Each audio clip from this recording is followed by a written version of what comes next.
evening, guys. It is so cool to be here. We are in the wonderful home of Bishop Stephen and his wonderful wife, Carol.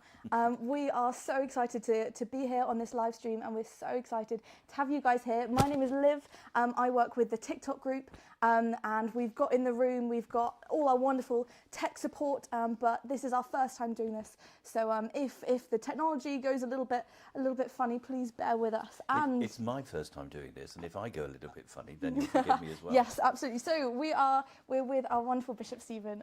It's so cool to be here with you. Hi, Liv. How are you doing today? Feeling good? Feeling ready for this? Busy, feeling ready. I don't know. I'm feeling a bit old with all of you here at the moment, but we'll get through, I'm sure. Absolutely. Awesome. Cool. So like I said, this is a live stream, and we are really excited to have you guys here. So if you have any questions or you want to join in on the conversation, you have any thoughts on any of the things we say, hopefully they will be positive, please put them in the comments, and we'll have a little break where we will get the chance to look over those questions and comments and address them. We've had lots of questions put in so far, and we're going to get to as many of them as we can in the time that we have. So I just want to say, Liv, that you can tell that this is live, because I think my doorbell's just about to ring because the delivery is arriving. Oh, so exciting. I don't know what... I might have to run off and answer the door. That's all right. Do you know what the delivery is? No, of course not. I don't order any stuff, but others will. Fair. That's, well, so exciting. Well, there we go. Perfect. What a great start. Is that the interview over? That's not... Sorry, not yet. We'll get there. Give me a couple minutes. So my first question is, what has been the highlight of the last 7 days for you? Oh, last 7 days. I think the two events, because they're interrelated, I've confirmed 29 people in the last week. Oh my goodness. And there's something about the growth in confirmations at the moment that we're seeing, which is really exciting. So 9 of them in the very far north of the diocese, in a tiny little hamlet called Foxham. And in the 150 years of the life of this church, they never had a confirmation there. And then on Saturday in Jersey at St Mary, confirming 20 people there. So those are the great moments, you know, and sure. just seeing the impact on people when they've made a decision themselves to give their lives to Christ is it keeps you going. Definitely. I actually was confirmed a couple of weeks ago. Well, at I the was cathedral. there. Well, you were there. Yes. And mate, if anyone is thinking about getting confirmed, do it. It was a really cool experience and such a wonderful opportunity to kind of make that public declaration about your faith. So, cheeky little plug for getting confirmed. We love it. And there was 39 on that occasion. There were 39 so of us. In that sense, you know, the numbers are important, not because obviously they're all people, but in the diocese we're 5% up this year on last year's confirmations, with 2 months of the year left to go at that point. That's really exciting. I mean, that's you know, that's significant. Definitely. We'll get on to the talk of the not so quiet revival. Yeah, I might have just used up my answer to that No, that's question all right. if I knew that the quiet revival would come. No, that's fair. We'll get on to it. So, the first question. Desert Island Disc inspired. Right. If you could take one song, one book and one luxury item to a desert island, you get given a Bible and you get given water, what would you take? Okay. I wondered if this might come up. And of course I've been asked this kind of thing before, but not on the programme. I think, what song? Mr. Blue Sky by the Electric Light Orchestra. Come on. You may not know it because of the age that you are, but I just think it's such a happy song. And ELO, I've been a fan all my life, so it would keep me going. In terms of a book, well, the longest book I've ever read is Lord of the Rings, and so I'd probably take that with me on the basis that it, you know, would just be something to dip in and out of. Yeah, for sure. And a luxury item, I'm probably not allowed to say a bottle of wine, am I? But that wouldn't last, so a football. A football? A football. Oh, I didn't know this about you. Are you a football fan? Oh, don't. Are you going to tell me no, that you know the result from yesterday? This is a conspiracy. No, a football on the basis that, you know, it would be fun. I could kick it and take any angst out of it for being deserted. But equally it would keep me fit. Very true. So a bit like Castaway, I suppose. But yeah.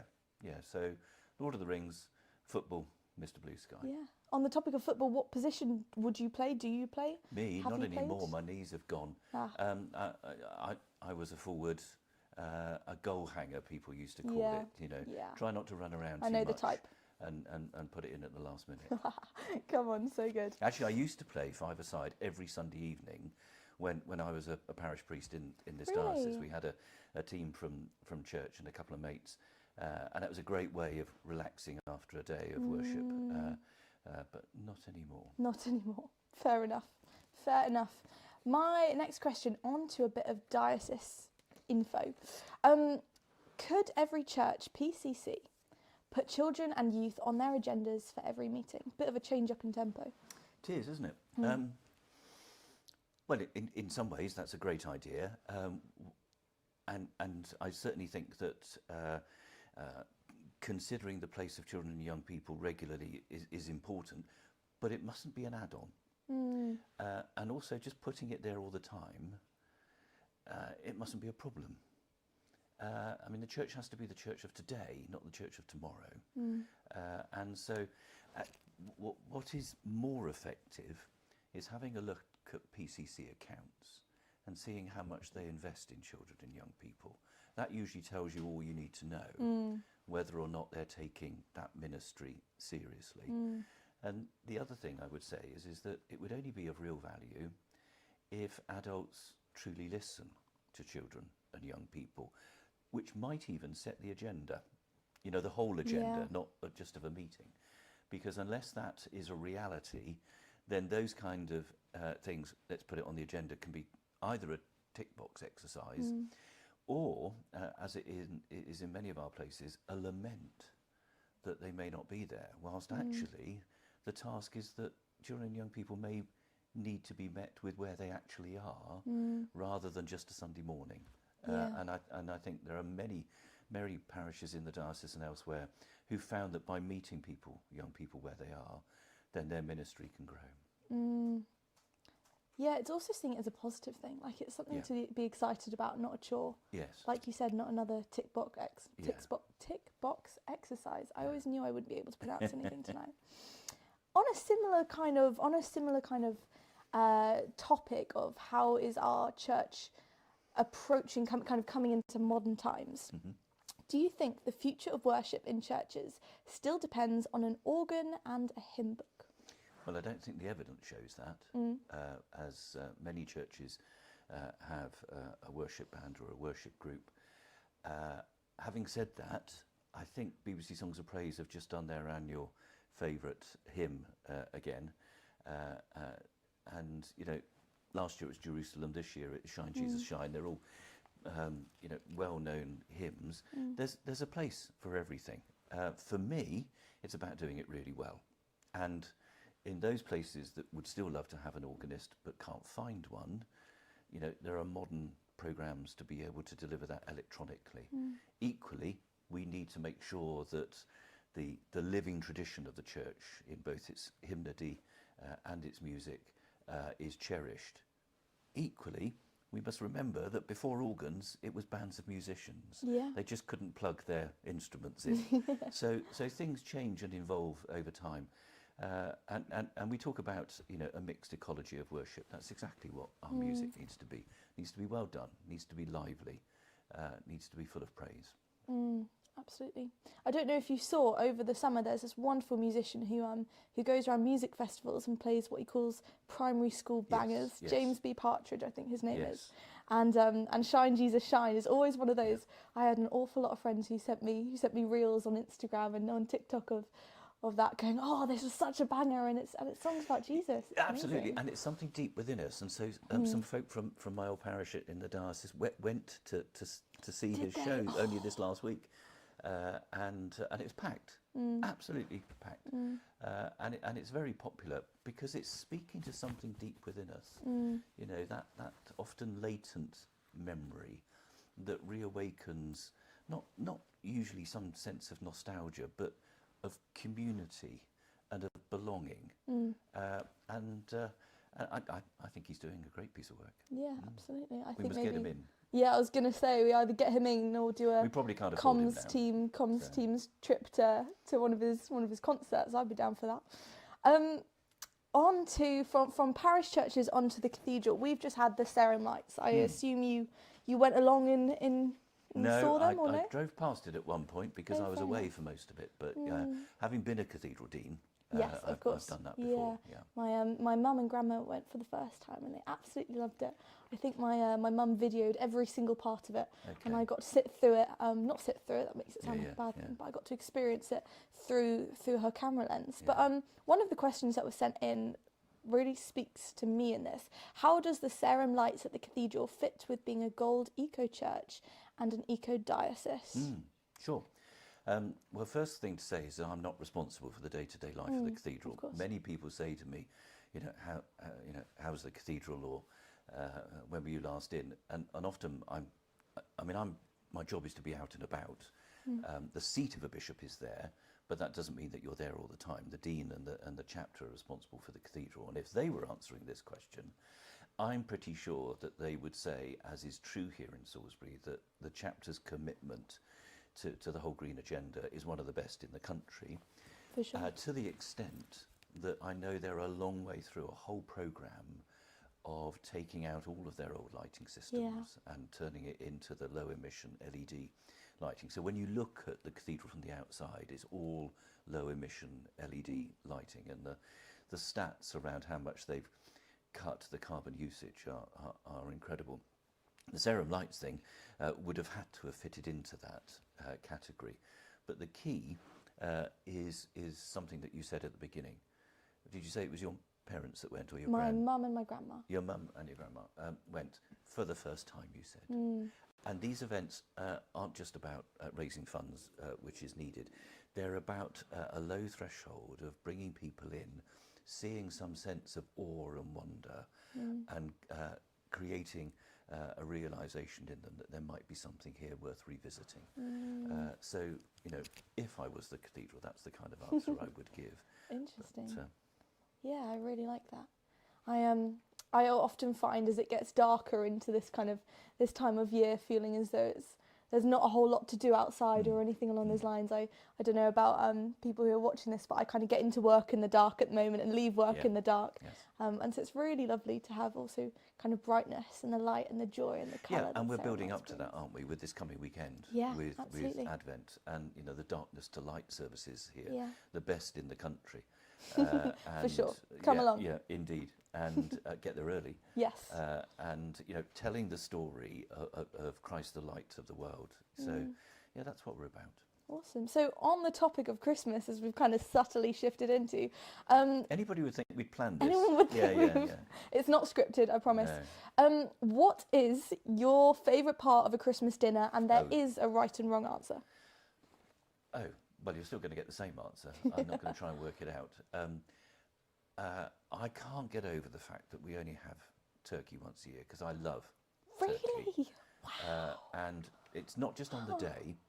For me, and it's the nostalgic thing, it's Boxing Day and the day after with turkey sandwiches. My favourite food of the year. You get it once a year. Having said that, Sam, our middle son, very piously once proclaimed at school that he was giving something up for Lent, and they asked him what he was giving up, and he said turkey. So for me, we're a big Christmassy family, and we will gather, and we get the biggest turkey that you can put in the oven, and I'll eat it for days afterwards. For sure. That clearly was an incorrect answer. Well, I can't get behind the whole turkey thing. I feel like if I wanted a bird, I'd go for chicken rather than a kind of drier, tougher version of chicken. But it depends on how you're cooking it, to be fair. Big. Well, this is true. Pigs and blankets. It's a sharing thing. Pigs and blankets. They are the staple of a Christmas dinner for me. Okay. What therefore would be the worst part of a Christmas dinner for you? Is that a bit controversial? No. I mean, I'll cope with a sprout or two. Our family, they really love cauliflower cheese. I can't stand cauliflower cheese. No, I agree with you on that one. Oh, good. Great. Yeah, for sure. Yeah. On the topic of Christmas, You would think, again, you'd think we planned it. We are really excited about our upcoming Christmas campaign. And so we're going to show you guys a little 30-second teaser of what our upcoming Christmas campaign as a social media team is going to look like.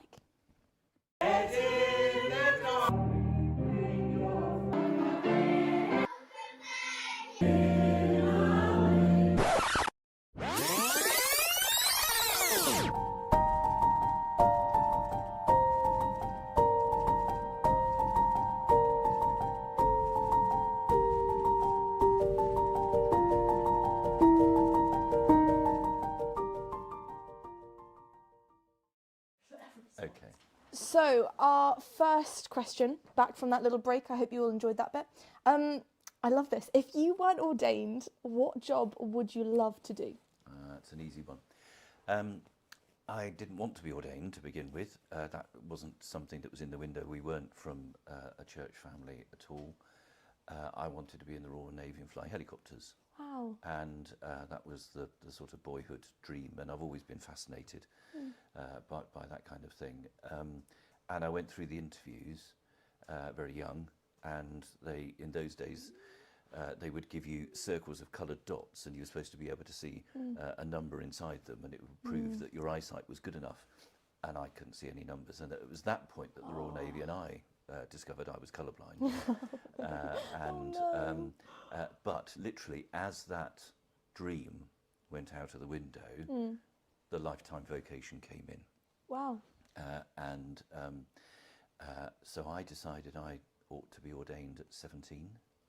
Wow. It was the parish priest where we were that encouraged me, and I've never really been able to consider anything else. Never thought I'd end up as a bishop. Yeah. But that was in me from a very early age. Gosh. Bearing in mind I was baptised and confirmed at 13 because I chose to.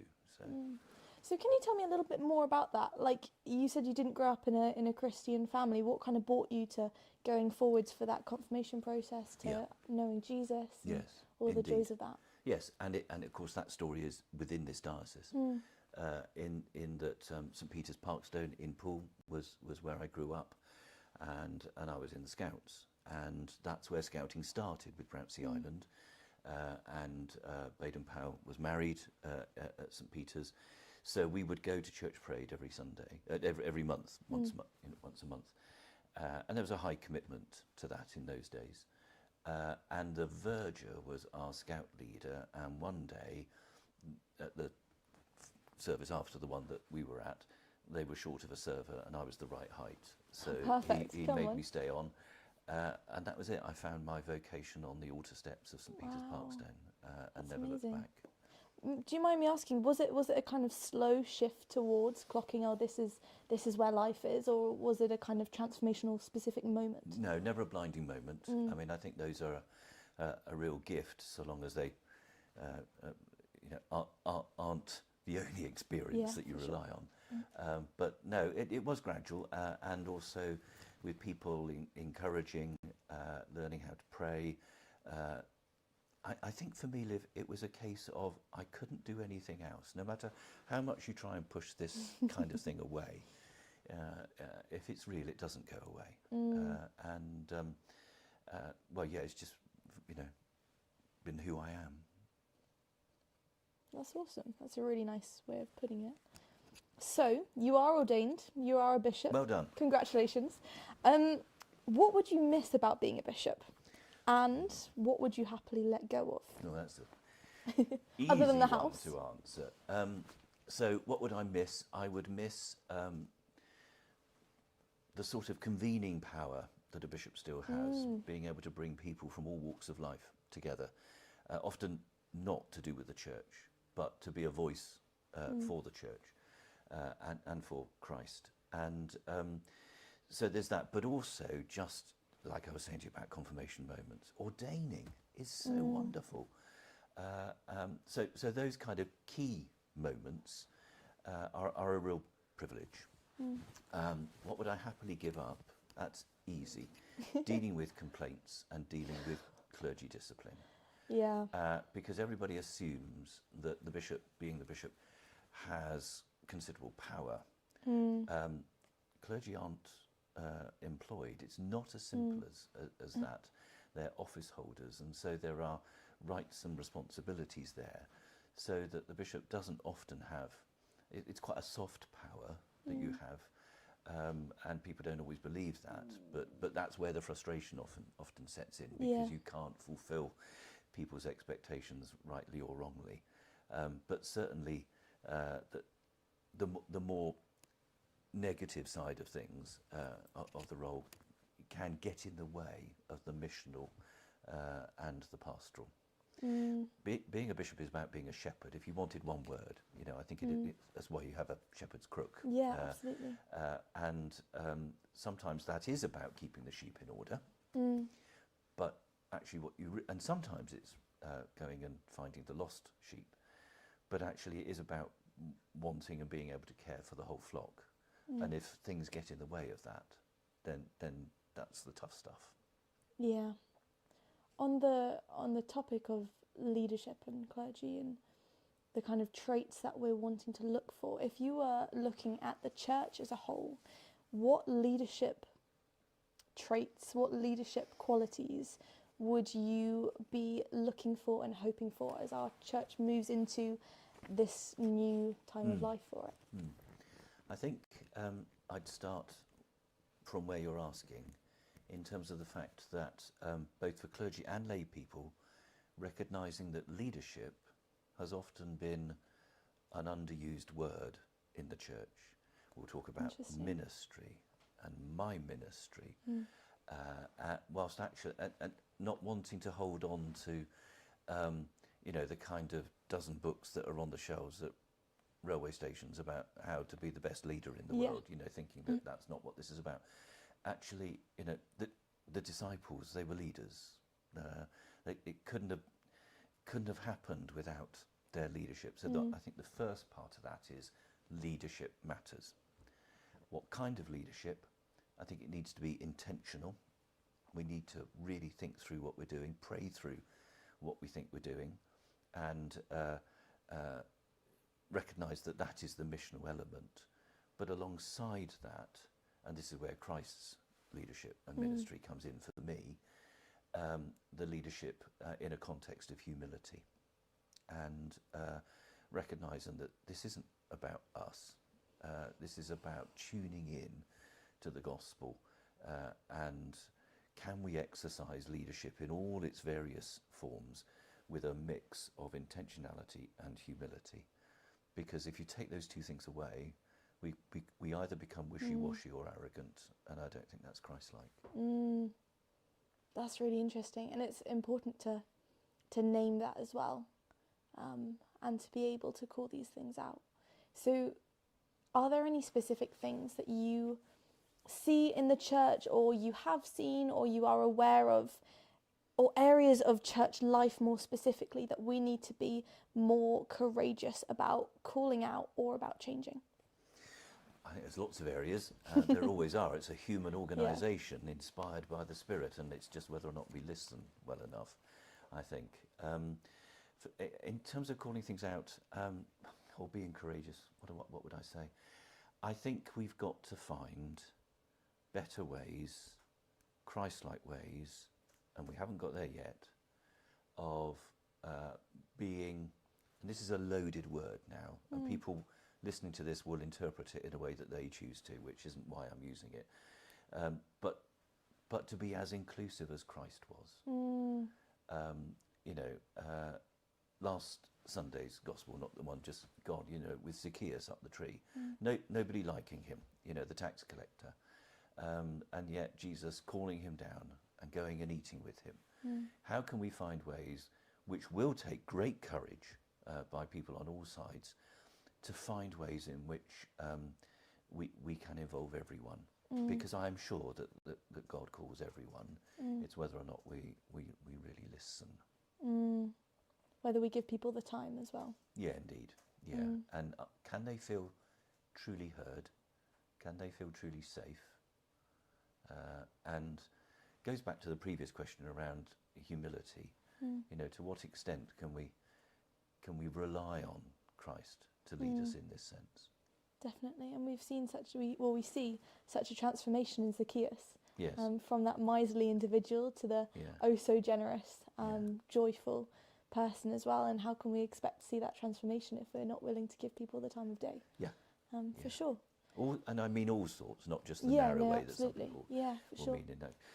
You know, just thinking about people that might be fearful of coming into church. How can that be? How can we discuss that so that people do truly feel welcome rather than joining any sense of club? So, in that case, what would you say to people who feel as though church isn't for them? Yeah. There are churches that won't be for them. We have different styles. We're a broad church. But I would say that Jesus Christ is for them. And that's got to be who the relationship is with, not just the church. That can't be enough. But I do think all churches need to be saying to themselves, and perhaps listening to people who don't come, as to how that threshold can be low, invitational, welcoming, non-judging. How can we welcome people as Christ welcomes all? Yeah, I think it's also really poignant to recognise that, like you said at the beginning, different churches won't be for everyone. Yeah. I think so often we feel as though we have to fit into a specific mould, or the church that we want to go to has to fit into a specific mould. Yeah. But there's so much joy and significance to having. And that's part of the joy of the Anglican tradition in that sense. You know, we're a broad church. Everything is available. Yeah, absolutely. As someone who goes to a very charismatic Anglican church, but also loves to come and worship in the cathedral with the high church and the liturgy, that couldn't ring more true for me. So on to my favourite topic at the moment, the quiet revival, also known as the not so quiet revival, and the rumours around it.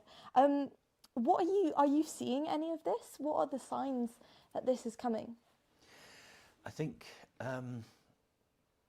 Sorry, can I just, for those of you who might not know the quiet revival, it's this this kind of recognition that there is a turn back as a society, almost a societal shift back towards church attendance and relationship with Jesus, specifically in a young people kind of age group. So we're kind of looking from, I work with kind of secondary school, and we're seeing it there, but also students and young people. For those of you who haven't heard of that. Yeah, and there are statistics that back this up, which is great. And, to some extent, there might be a kind of post-COVID recovery element to some of this. But for me, and I said about the confirmation figures, it's there. You see it in many of our congregations.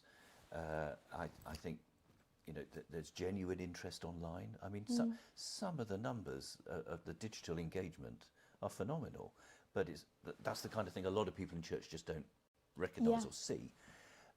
For me, where I identify it, is that post-COVID and looking at the state of the world as it is, and particularly around models of leadership and decision-making, I think not just young people, but many people are saying there's got to be more than this. And there's a return to where is there meaning for me. And I think the thing I would want to identify, and I've alluded to it already, is that actually I would encourage people to look at the life and ministry of Jesus Christ, because that, for all of our other failings, that's who we follow, and that's where the truth rests. And I think if I was pointing someone to look at their faith, before any hoops to jump through, listen to the stories, inhabit the stories, talk to people of faith, but concentrate on the person of Jesus. Bring it all back to him. Come on, so good. So in which case, that's what people who are looking towards faith should be looking at. What should the church as a collective body, as individuals, what should we be doing to welcome in this quiet revival, to be more accommodating of it, to see it more clearly? Yeah, I won't pretend I've got the answer for that kind of thing, of but I think it goes back to the children and young people question, in the sense of, how are we able to listen as an institution? Institutions aren't very good at listening or changing. How are we able to listen to the voices of those who aren't there. It's one of the things that for me has always been very important. Who's not in the room? Yeah. How do we hear that voice? And recognising that if we believe that God is involved in everything, all that is good, then that means he's out there before we are. And we just need to be finding ways in which we can be changed as church in a way that allows people to feel truly welcome. That's awesome.